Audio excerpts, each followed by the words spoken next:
Assalamualaikum warahmatullahi wabarakatuh. Ketemu lagi di channel gue ini. Kali ini gue dengan piring kosong ya. Jadi ceritanya gue kemarin nyobain beli dua macam bakso. Yang satu harganya 1000-an, yang satu lagi harganya 1400-an. Nah, yang menarik adalah ini gue cobain bakso ini tanpa dimasak, dan ternyata memang kerasa ada bedanya. Nah, karena itu hari ini gue akan coba share gimana perbedaan antara bakso murah sama bakso mahal. Dan jangan lupa like, subscribe, dan komen di channel gue. Oke?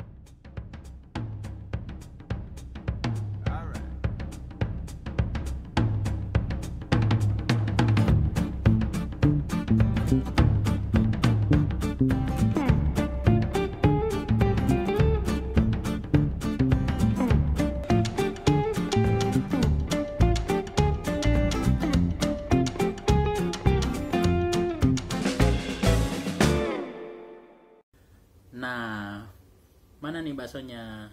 Oke, kita lihat di sini. Ini baksonya. Jadi gue kemarin beli bakso ini masing-masing 5 biji. Ada bakso, ini ada 2 plastik di dalamnya. Kalau dilihat sekilas nggak kelihatan bedanya, tapi kalau misalnya kita perhatiin lebih teliti lagi, itu kelihatan banget bedanya antara 1400 sama 1000. Ini bakso yang ada di luar, ini bakso yang di dalam. Nah guys, ini dua macam bakso. Ini bakso yang 1000-an, ini bakso yang 1400-an. Nah, kalau kita lihat secara teliti, bakso yang 1000-an ini kelihatan lebih padat,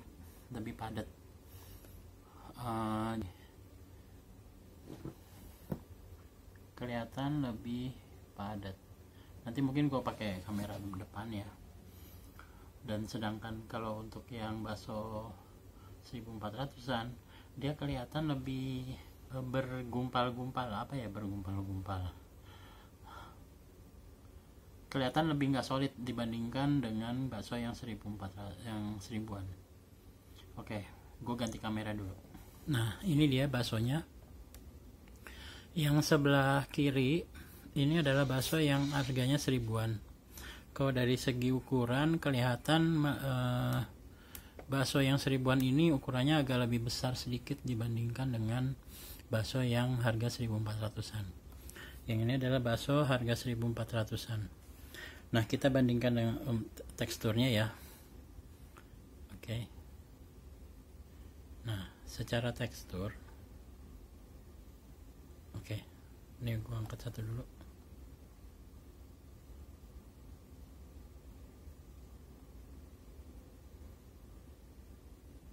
Oke, nah ini secara tekstur kelihatan kalau bakso yang harga 1000-an ini kelihatan lebih padat.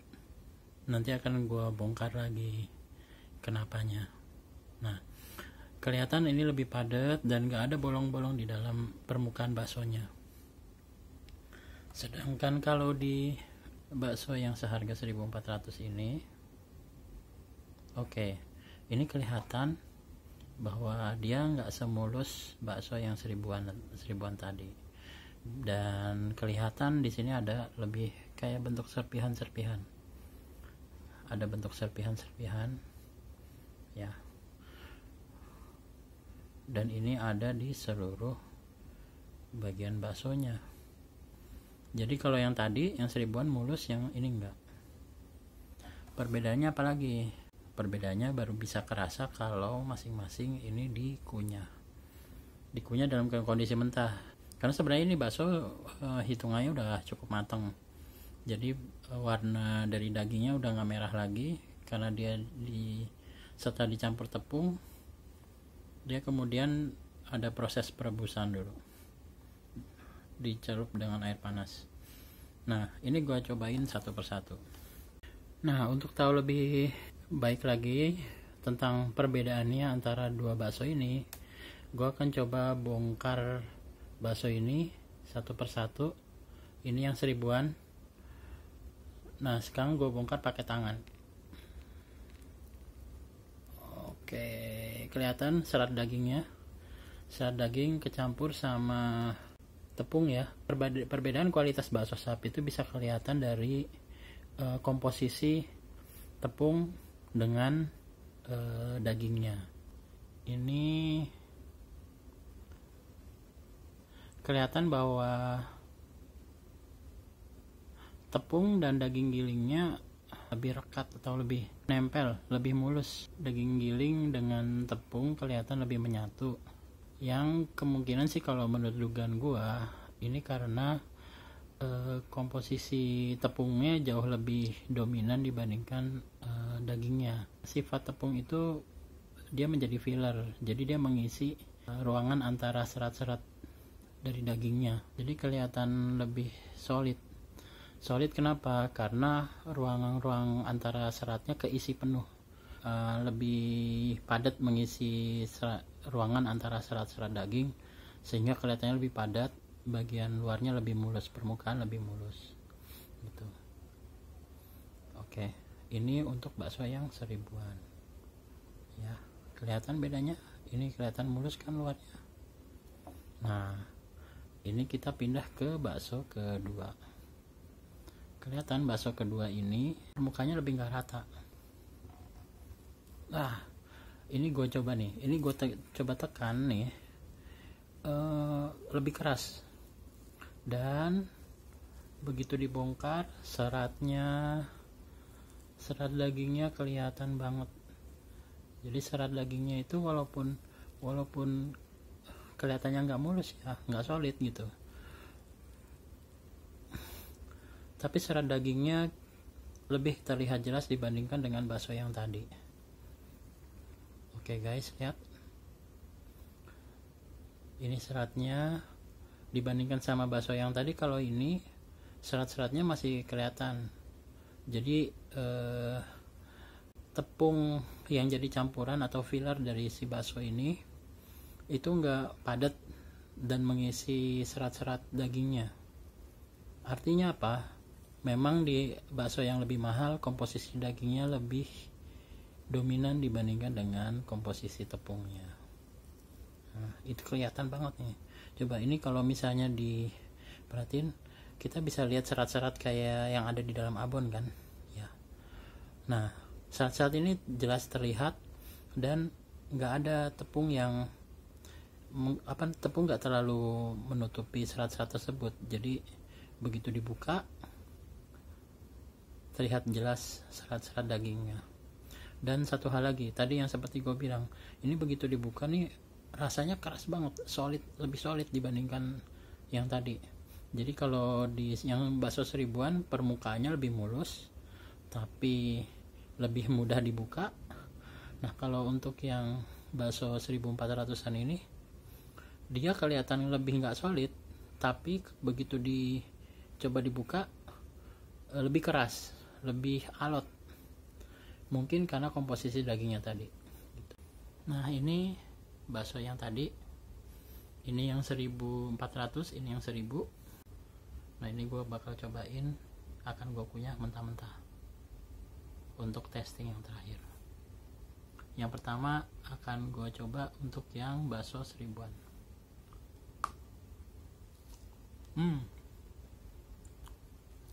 Kalau ngetes bakso itu, ngetes rasanya bakso itu cobain pas lagi dalam kondisi mentah. Bakso 1000-an ini udah enak, tapi seperti tadi gue bilang, ini memang kerasanya di mulut itu lebih padat. Mungkin karena memang di situ tepung mengisi ruangan antara serat-serat daging. Nah ini untuk yang 1000-an. Nah ini yang 1400-an ya.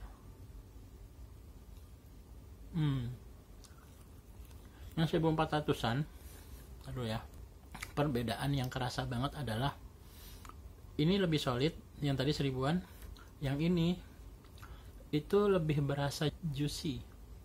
Jadi kalau misalnya burger gitu, misalnya kita cobain kunyah-kunyah gitu, suka ada bagian yang bentuknya cair, rasa cair yang bisa bilang di sela-sela dagingnya tuh ada rasa cair.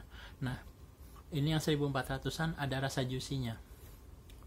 Selain itu kerasa apa ya, ada rasa lemaknya yang kalau di atas langit-langit mulut itu lebih ada kerasa yang nempel. Tapi walaupun ada rasa lemak-lemaknya itu, ini kerasa lebih gurih dibandingkan dengan yang 1000-an. Emang ini udah enak, ini tambah enak. Jadi ini udah enak, ini tambah enak lagi gitu.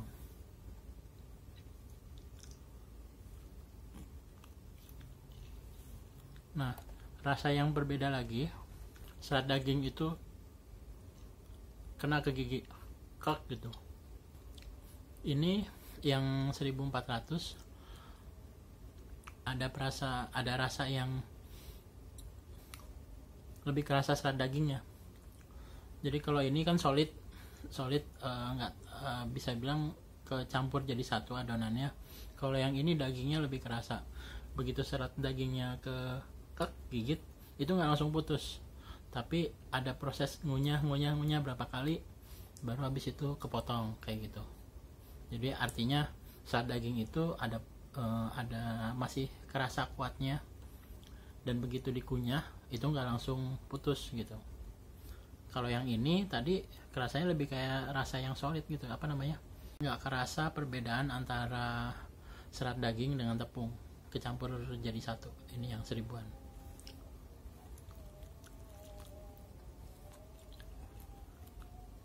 Jadi intinya mungkin ada dua kesimpulannya.